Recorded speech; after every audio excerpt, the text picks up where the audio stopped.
అందరికీ నమస్కారం.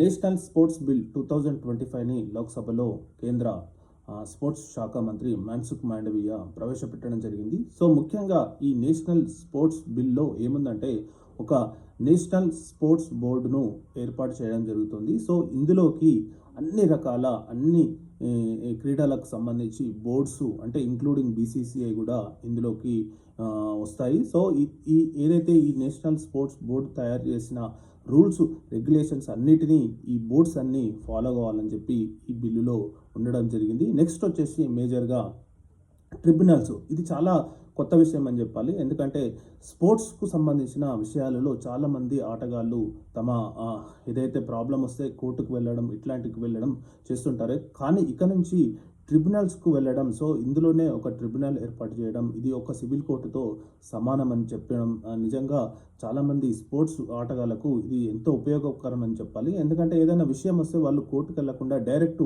ట్రిబ్యునల్కి వెళ్ళి అక్కడ తీర్పును బట్టి వాళ్ళు నడుచుకునే అవకాశం ఎంతైనా ఉంటుంది. దీన్ని ఓన్లీ సుప్రీంకోర్టులో మాత్రమే ఛాలెంజ్ చేయవచ్చు. సో మిగతా కోర్టులోకి ఛాలెంజ్ చేసే అవకాశం కూడా ఇవ్వలేదు. దీన్ని బట్టి ట్రిబ్యునల్స్ అనేది మేజర్గా ఇక స్పోర్ట్స్లో కీలక పాత్ర పోషిస్తున్నాయని చెప్పి ఈ స్పోర్ట్స్ వాళ్ళు చెప్తున్నారు. Thank you.